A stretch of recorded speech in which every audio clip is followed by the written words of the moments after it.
Greetings, dear friends. Victoria here. Welcome to this lovely little space. I decided to do a quick video and a reading. I wanted to come online, um, being that we just had Halloween, Samhain, and now we have the Day of the Dead, and of course, All Saints' Day. So we are at that time where the veils are still thin.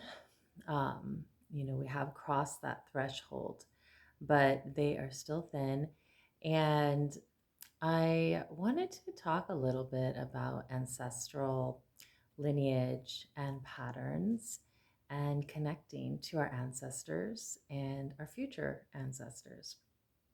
As you know, last year my dad passed away, crossed the veil, and I still feel him, sometimes stronger than others, but nonetheless, I still feel him. And one of the things I like to do every so-in is go visit my ancestors. And I know that probably, if you have never done it before, it probably sounds really out there and really different, but it's really no different than if you have a certain connection with one of your family members that maybe have passed on, like you see a butterfly or you see some type of animal or symbol that connects you to them, and you're like, oh, that reminds me of them, or they're thinking of me, or they're looking out for me, or whatnot. But it's as simple as that, but it's just being more active in it and connecting with them in that way. So I use a visualization that I actually learned from Athena Pericus, a sage goddess. She talked about going around the fire and connecting with your ancestors. This was years ago that I heard the meditation. And I think I've actually heard it from a similar meditation from a couple other sources, but it was hers that stood out to me. And like going and talking to your ancestors and receiving their knowledge and their gifts and their illumination.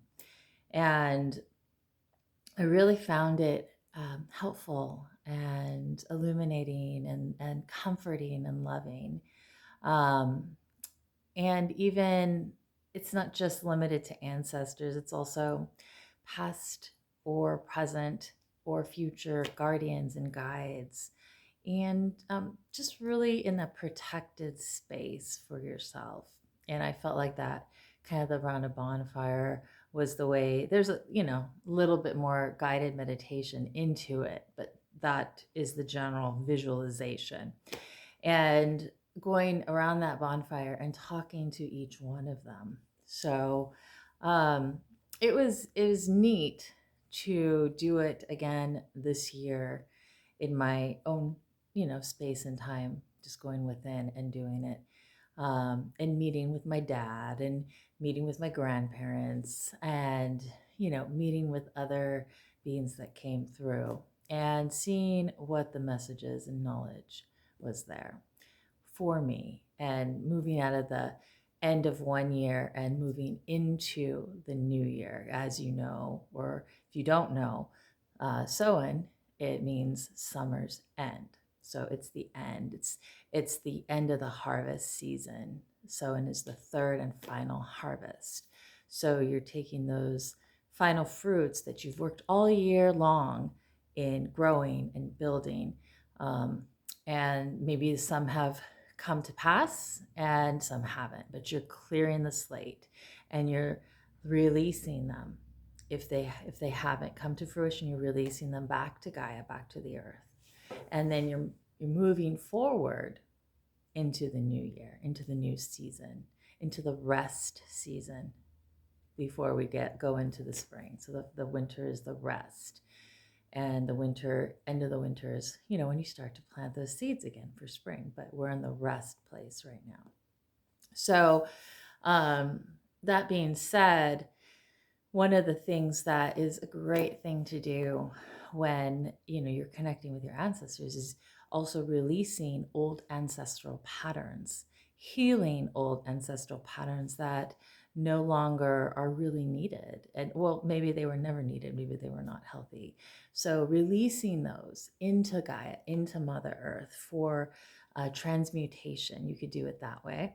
Also, if you know the violet flame from Saint Germain, you can also do it that way, seeing yourself illuminated with the violet flame, calling on the angels of the violet flame and Saint Germain to purify that ancestral energy, energy that's held within our aura field, energy that's held within our cellular structure, and calling on it to be transformed in harmonious ways, illuminated, that the points of light within our body, our mind, our spirit, our soul become aligned with our higher consciousness and our divine self.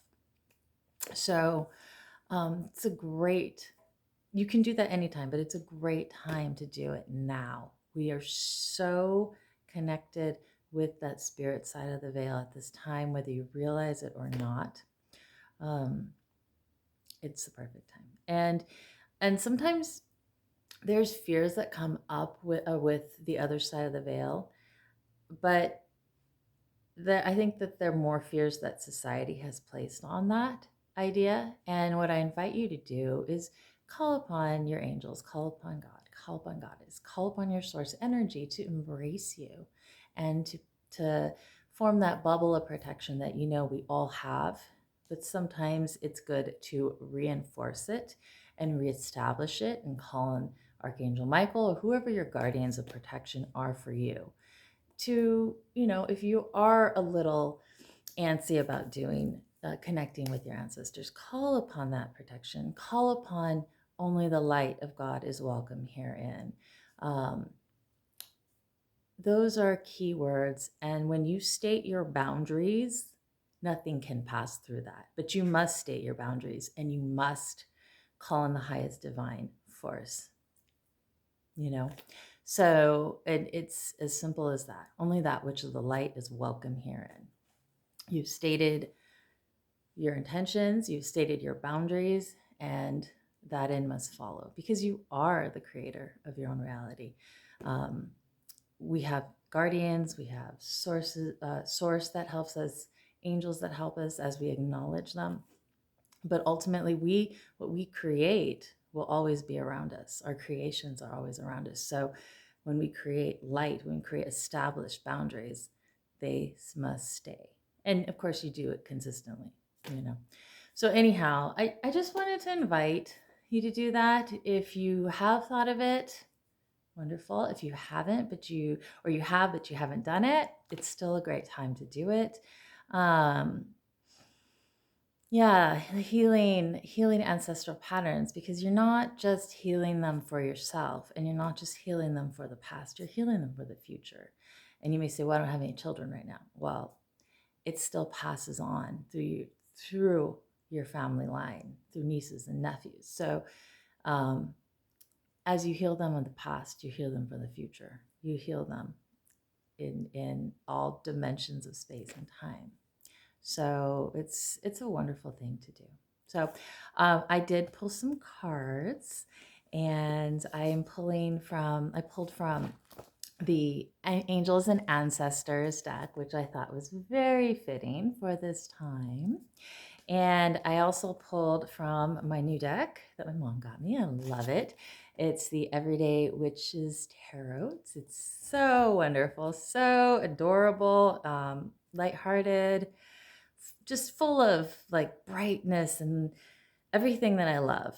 Stars and everything. It's magical and sparkly and beautiful. So that's me. So, okay. I will share with you the ancestral cards first, and then I'll share the card that came from the Everyday Witch. So the first one, you can't make this stuff up. The Elder card, the Elder. Look at that. The Elder. Move beyond ancestral patterns. So as you can see, even the cards are reflecting the energy at hand, moving beyond what has been created before us, taking that which is of the light and moving forward and creating more light and leaving behind that which is not. harmoniously, giving it to Gaia, allowing it to be re-transformed, into nourishment for the planet and for others. I'm going to read to you this description here. I thought it was very beneficial. So go ahead and put this up. There we go. The elder is the ancestor who comes with a message of healing change. He is an embodied soul, yet he has had journeys that go beyond the physical. Therefore, he represents a reclamation of power. When he appears, it is an acknowledgement that you have the capacity to move beyond the limitations that have been placed upon you. If you have had expectations of success, failure, sadness, or even sickness placed upon you by your family, it's important to know that you are here to create your own story. This card represents personal healing that will bring healing to your family lineage, past, present, and future. Know that you get to decide what you take on, and also know that your ancestors are rooting for you and are sorry for any setbacks they have created for you. So move beyond the limitations that have been set for you by family members, past and present. Know that the energy of your spirit is more powerful than genetics and behavioral patterns. So this is perfect to kind of what I was saying earlier, and the meditation and just going within and finding that way that is comfortable for you to release the old and allow for the new, create space, knowing that we're starting fresh right now. We're starting with a new pathway, a new lineage right now. And it's our choice to do so. And then the next card that came through is Magic Guardian. Unlock the magic within. Okay, see, I like that she carries a bowl of fire right there. Magic Guardian. So this is really about going within and realizing that you have that magical presence, that magical self within you, that special essence that no one else has. Those dreams that you want to live and make real that nobody else has, because you are your unique color of spirit, of life, of everything. Your unique sparkle, your unique depth of that special color and note and frequency of power. Okay. And calling on that and exploring it within, writing it out, what your desires are in life, where you want to go, what you want to do.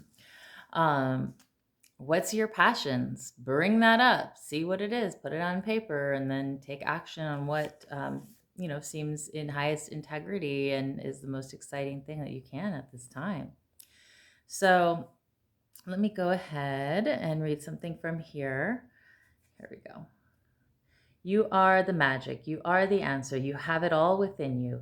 If you've been searching for an answer or a reason to focus, recognize that you have all is already within you. You are a powerful and magical person with a capacity to direct your intentions and will your desires into being, but your power can only be as powerful when you own it. So take time to acknowledge it. Your ability to dedicate yourself to a goal and make it happen is a real gift that you're being guided to recognize now. Take the reins of your life. Ride those steeds into the light, into your pathway before you. You are the captain of your own ship. You are the charioteer. That's all I can say about that. It's the truth. Okay, next card, Heart Guardian. I've never pulled this one before. This is actually a new deck for me too. One day when I was at the shop that I do readings and work at, metaphysical store, I forgot my cards and at home, and I know it's so silly, I never do, but I was like, oh, I need a new deck now. So I got this one. And I actually have known about this deck for years and years and years. And I've always kind of wanted it, but I've never bought it. And I was like, I'm going to get this deck today. Okay. So Heart Guardian, let's see what Heart Guardian has to say. Okay. You are love, lovable and loving. The energy of love is surrounding your whole world at this time. Angels are swirling around you, encouraging you to open your heart and reveal the blessings that you have to offer. They want you to know that you are a highly loved, loving being who deserves to give and receive love. If you are finding it challenging to feel love at this time, it is important for you to give yourself credit where it's due. You are also encouraged to welcome support from others. Learn to receive. Don't try to do everything on your own. If you are working on a relationship or are in a new relationship, this card can usher in energies that allow you to forge a powerful connection with your partner. Love is in the air. Well, that's a nice card. Love is in the air. And I feel like so much of this right now, the energy when we just moved out of Libra, we're entering Scorpio, or we've entered Scorpio, but now we're really getting into the depths. 10 degrees Scorpio today. So we're going to be going into the new moon in Scorpio. So Scorpio and Mars is in Scorpio. And so we're kind of going to be upheavaling these depths, and like what comes with these depths also is a great passion and desire and this just formidable power that if you can learn to direct and focus, you can create and accomplish such amazing things from the spirit, from the soul. It's that great. You can look at it as the serpent rising, the kundalini, bringing that depths up to spirit for purification. You can look at it as the eagle, bringing that spirit and looking at that vantage point over and knowing that they've risen up and they've brought their energy up to spirit. You can look at it as the phoenix that has risen from the ashes, that, saw itself. The initial animal of Scorpio is the scorpion, but through transformation, you transform and transform and transform. But the phoenix also has transformed from the ashes of the old self, burned away completely, and then rises up in a great sun of power, of flame, of light, and brings forth that spirit of depth, and really is the sun of its own life, its own creation. So I invite you to travel, to journey this Scorpio season into your depths with your protective powers, with your guardians, with your ancestors of light, and find your new pathways, releasing the old, allowing for the new, focusing that energy. Focus, focus, focus, boundaries. Last card that came up. This is from the Everyday Witches Tarot. Two of Wands. This young Druid, I think, what they say in here? No, not Druid. Sage, young sage. He has the world in his hands before him, holding the world. He has so many possibilities, so many pathways, so many things that he can do. He hasn't decided yet what he's going to do, but he has the power behind him. He has the power on the sides of him. He has his vision. He's explored in his mind these pathways, but he hasn't decided. It is that time now to decide what pathway we will choose, which way we will go, using the knowledge, the power, the wisdom that we have attained and gone through in this year, in this lifetime, in our past lifetimes, from our guardians, and move forward. Move forward in light, in victory, in truth, in integrity, in love. And create the life that you want to live in every moment, no matter how small, how big. Create that life that is your highest desire and highest passion. So here's that. It's nice. I wish it was a little bit clearer, but yeah, we got the little salamander right there, the fire spirit. He's got his wand up there ready to, Call forth the power. He's got two kitties. Two kitties. Two of wands, right? One black kitty that has a wand, which looks kind of cute, and another kitty in front of him looking up at the earth. All right. Well, this went actually a lot longer than I had anticipated, but I really felt that there was a lot of information, a lot of juiciness that I wanted to share. I hope that it resonated with you in the way that is best. And if it didn't, that's okay. You will always find the knowledge and the messages that are meant to come to you through whoever that is in the way that they are. So I always say that because there's always a message and a pathway out there for you. And if it's not this one, then there's another one. So I'm sending you many blessings this Samhain season, this Day of the Dead. And I hope you enjoyed this time and keep on keeping on. And sending you so much love and so much light, so much depth, and all that good stuff. And I'll talk to you later.